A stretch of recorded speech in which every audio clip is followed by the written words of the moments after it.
안녕하십니까. 암호화폐 정보를 전달해드리는 닥터 비트맨입니다. 월요일도 슬슬 마무리되고 있습니다. 어떻게 오늘 하루 잘 보내셨나요? 즐거운 주말을 맞이하고 보내는 월요일은 항상 힘들기만 하죠. 오늘 하루 너무 고생 많으셨습니다. 최근 암호화폐 시장의 분위기가 그리 나쁘지 않은 상황 속 많은 소식들이 나오고 있는데 월요일의 마무리는 과연 어떠한 소식들이 반겨주게 될지 한번 보도록 하겠습니다. 현재 암호화폐 시장의 대장이라고 할 수 있는 비트코인의 경우는 알트코인에 비하여 지지부진한 모습을 보여주며 비트코인의 더미넌스 또한 40%대 중반을 유지하고 있는 상황이죠. 이러한 모습의 비트코인의 상승이 끝난 것이 아니냐 하는 이야기들도 종종 보이는 것 같습니다. 하지만 이러한 말을 비웃기라도 하듯 비트코인의 대량 매집에 관련된 소식들이 계속해서 나오고 있죠. 최근 며칠 동안 계속해서 연속해서 나오고 있는데 오늘은 과연 어떠한 소식이 나왔을지 한번 같이 보도록 하겠습니다. 비트코인의 고래 지갑 한 달간 약 12만 BTC를 축적했다, 이렇게 헤드라인이 장식하고 있습니다. 8BTC의 경우는 센티멘트 데이터를 인용해서 현재 86개의 비트코인 주소가 1만 BTC 이상을 보유 중이며 이 고래 주소들은 지난 한 달간 약 12만 BTC를 추가로 늘렸다고 합니다. 현재 비트코인의 조정과 횡보 속에서 오히려 웬 떡이냐 하는 마음으로 이제 고래들이 계속해서 매수를 했다는 것을 확인할 수가 있죠. 최근 커뮤니티 내에서 비트코인의 대장 자리에 관해서도 좀 이야기가 많이 나오고 있는 것 같습니다. 비트코인을 대체하는 코인이 나오는 것이 아니냐라는 이야기들이 나오고 있는데 제 개인적인 생각으로 현재 비트코인의 경우 먼 미래에 비트코인을 대체할 만한 자산군이 나올지언정 암호화폐 시장 내에서 비트코인을 대체할 코인이 나오기는 조금 힘들지 않을까 생각이 듭니다. 현재 암호화폐 하면은 비트코인 하면은 암호화폐라는 인식이 예전보다는 좀 많이 사라진 것은 사실이죠. 암호화폐 시장의 이번 상승으로 인해 인식의 변화가 가파르게 이루어지며 알트코인들의 자금이 많이 몰리는 것이 사실입니다. 하지만 그렇다고 해서 비트코인의 브랜드 네임의 가치가 변한 것은 아니라고 생각을 하는데요. 고래들과 기관 투자자들이 과연 다른 알트코인의 매수가 아닌 비트코인을 매수하는 이유가 무엇일까요? 비트코인의 펀더멘탈 내지 가치 현재의 자리를 잡아가는 방향성이 곧 암호화폐 시장의 방향성이며 암호화폐 시장의 규제를 잡아가고 있지만 그 중심에는 비트코인이 있다는 것을 부정할 수 없기 때문이다 생각이 드는데요. 현재 암호화폐 시장 자체가 새로운 시대를 맞이하는 디지털 자산으로서 자리를 잡아가고 있는 상황이죠. 현재 글로벌적인 규제의 방향이 이러한 방향성을 띠며 규제가 잡혀 나아가는 상황 속 비트코인이 자산으로 취급이 완벽하게 된다면 정부의 억압은 더 이상 없을 것이다 이야기를 한 유명 인사가 있습니다. 비트코인의 홍보 기업이라고 불러도 무방할 정도의 마이크로스트래티지의 CEO가 이야기를 했다고 하는데 어떠한 내용인지 한번 같이 보도록 하겠습니다.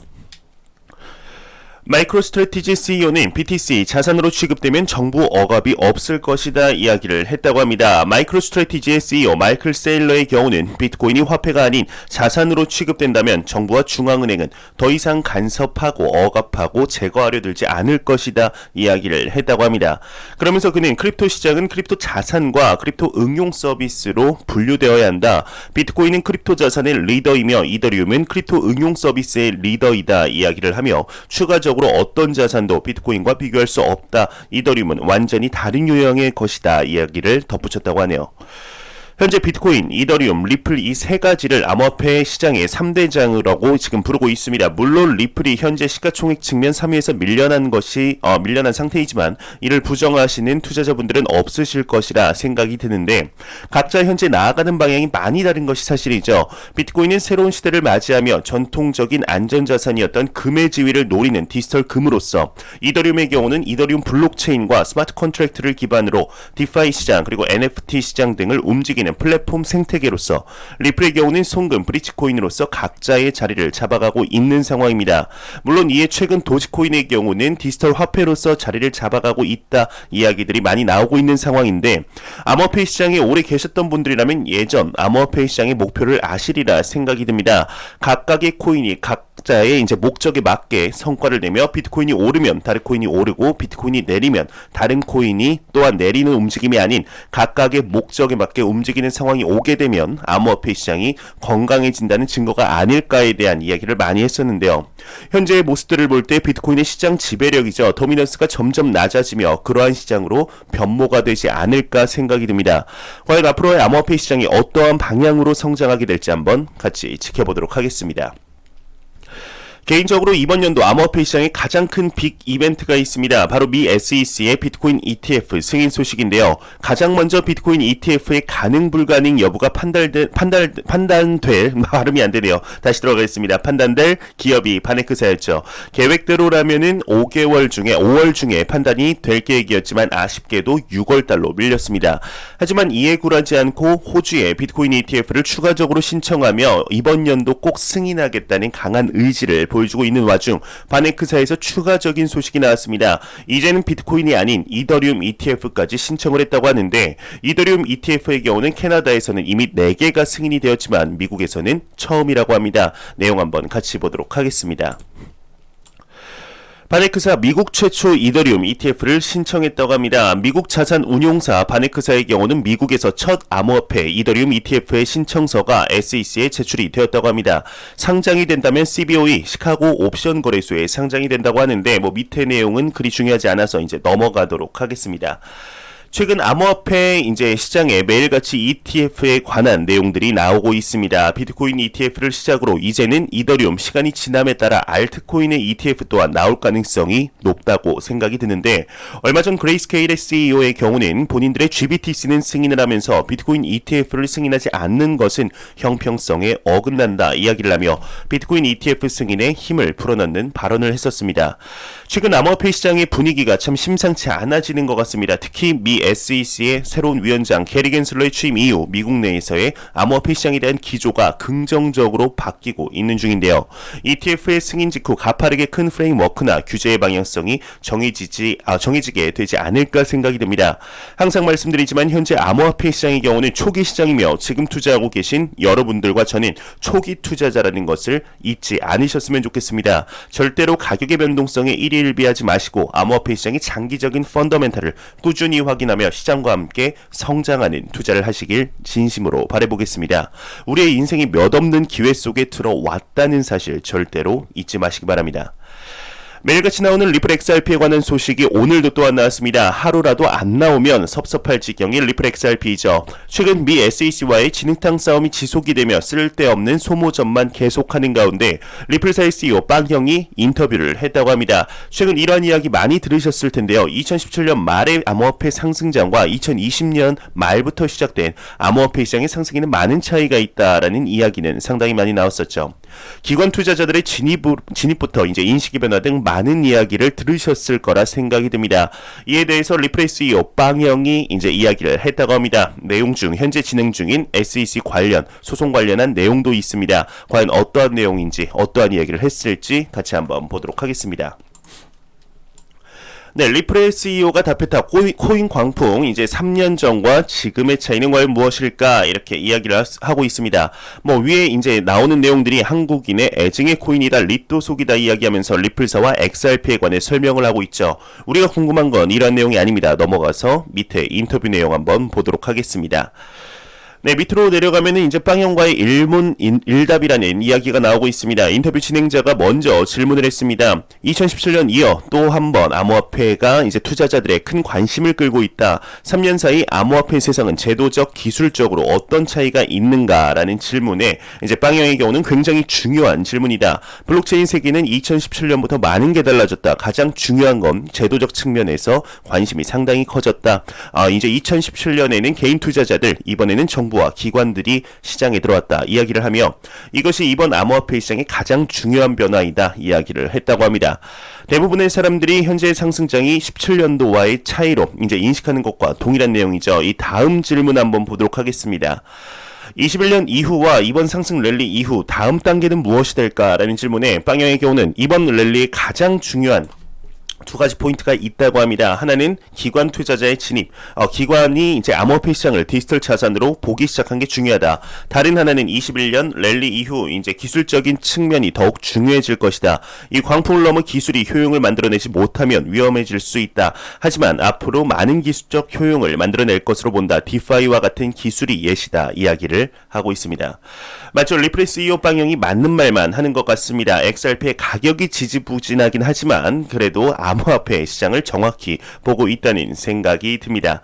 이제 밑으로 내려가서 자산으로서 비트코인에 대한 질문에 역시 비트코인은 금이다라는 이야기를 좀 하고 있습니다. 이제 많은 투자자에게 금이 투자처로 역할을 하되 디지털 자산에서 비트코인의 역할을 이야기하며 화폐로서는 에너지 소비량이 매우 커 결제 수단으로 맞지 않다 이야기를 하는데, 이에 비트코인의 환경 문제에 관하여 이야기를 하고 있습니다. 1BTC를 7골마다 이제 휘발유 70갤런에 달하는 이산화탄소가 발생한다 이야기를 하고 있죠. 이 문제에 관해서는 지금 계속해서 논의가 글로벌적으로 되고 있는 상황으로 알고 있습니다.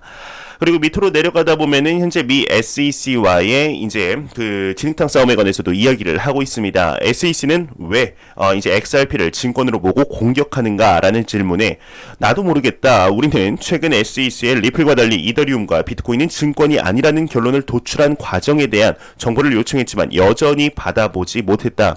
우리는 XRP가 비트코인이나 이더리움과 다르지 않다고 생각하며 이를 증명하고 싶지만 SEC는 명확한 기준을 제공하지 않고 규제를 하려고만 한다. 기업가와 투자가라면 명확성이 부재한 상황이 좌절할 수밖에 없다.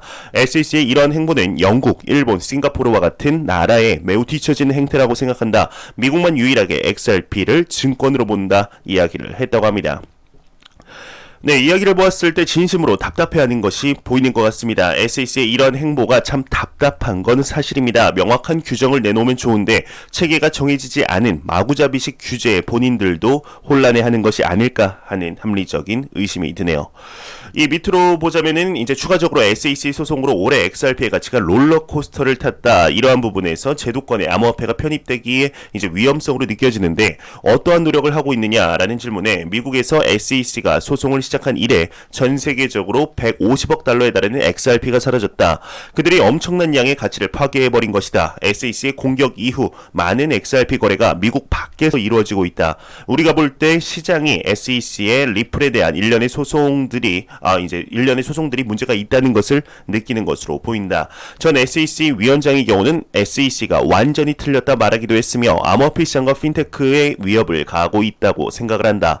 XRP를 보며 암호화폐 시장에 대한 걱정을 할 수 있지만 이걸 알아줬으면 한다. 어떤 시장이든 새로운 사업이 등장할 때마다 변동성이 존재해왔다. 변동성은 산업이 성숙되면서 점차 완화되는 추세를 보인다. 우리도 그럴 것이다. 2019년과 비교해 5배 넘는 거래를 이렇게 처리했으며 소송 이후에도 15개 고객사를 유치했다 이야기를 했다고 합니다. 이제 전반적인 내용의 분위기를 보자면 걱정하지 마라 내용으로 보이죠. 이 소송이 긍정적으로 끝날 것이라는 자신감을 보이고 있는 것 같습니다. 이 밑에 이제 우리나라 정부에 관해서도 이야기를 하고 있는데 한국 정부에 관하여서는 이제 한국 정부가 규제를 적극적으로 고민하고 있다는 점에선 잘하고 있다.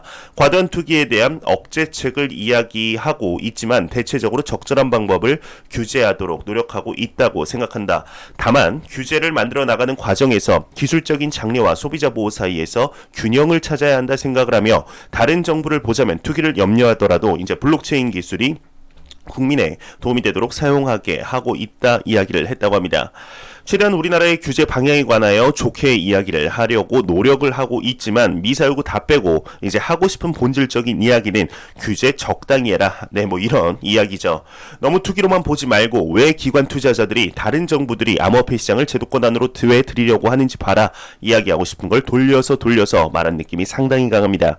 이는 뭐 여러분들도 같이 느끼시지 않을까 생각이 드는데 여기 이제 마지막으로 한국의 팬들에게 한마디 해달라는 질문에 한국 시장을 긍정적으로 보고 있다. 리플은 이미 한국 시장에서 주도적인 해외 송금 루트로 쓰인다.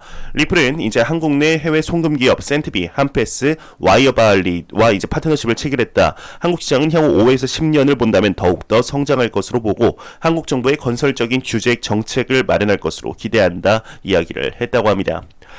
이렇게 우리의 애증의 코인 리플의 CEO 빵형의 인터뷰를 보았습니다. 어떠신가요? 오를만 하면은 무슨 일 터지고 오를만 하면 무슨 일 터지는 계속해서 이러한 XRP 행보에 투자자들의 눈에는 피눈물이 나고 있지만 이 상황 속에서도 리플사의 사업은 점차 확장되어가며 실제로 중앙은행 발행, 디지털 화폐 간의 브릿지 통화의 가능성 또한 높아지고 있는 상황입니다. 현재 XRP의 가격은 실질적인 내재 가치에 한참 못 미치는 것이 사실인데요. 이 소송의 합의가 그동안 눌려왔던 XRP의 가격을 크게 상승시키는 트리거 역할을 하게 되지 않을까 생각이 듭니다. 앞으로 어떻게 소송의 진척이 발전하게 될지 한번 지켜보도록 하겠습니다. 네, 마지막으로 코인 마켓캡에서 가격 보고 마무리하도록 하겠습니다. 네, 메이저 탑10 코인들 한번 전반적으로 살펴보도록 하겠습니다. 네, 시가총액 1위의 비트코인의 경우는 지금 하나 6,600만원대를 유지하고 있습니다. 지금, 네, 2위의 이더리움의 경우는 1.74% 상승한 446만원대, 3위의 바이낸스는, 이제 4.12% 상승한 75만 4천원대입니다.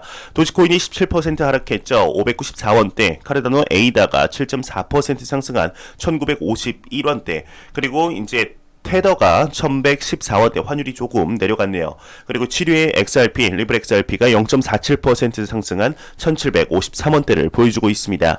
네, 지금 여기서 코인 마켓캡에서 나오는 하나로 나오는 이 가격대는 여러분들이 뭐 흔히 사용하시는 업비트나 빗썸의 김치 프리미엄이 포함되지 않은 가격대이기 때문에 조금은 상이할 수 있습니다. 빗썸과 업비트에서 보이는 가격과는 조금은 상이할 수 있다는 점, 이 점 참고하시길 바라면서 비트코인의 더미넌스는 44.4%로 계속해서 꾸준히 내려가고 있지만 그래도 암호화폐 시장이 매우 강력한 비트코인의 시가총액 점유율을 볼 수가 있겠습니다. 제가 준비한 소식은 여기까지입니다. 영상이 도움이 되셨다면 구독과 좋아요 그리고 광고 한 편만 처음부터 끝까지 시청해 주시기 바랍니다. 이 채널은 오직 광고 수익으로 운영이 되게 됩니다. 항상 영상 시청해 주시는 시청자분들 너무나 감사합니다. 저는 다음 영상으로 또 찾아뵙도록 하겠습니다. 지금까지 닥터 비트맨이었습니다. 감사합니다.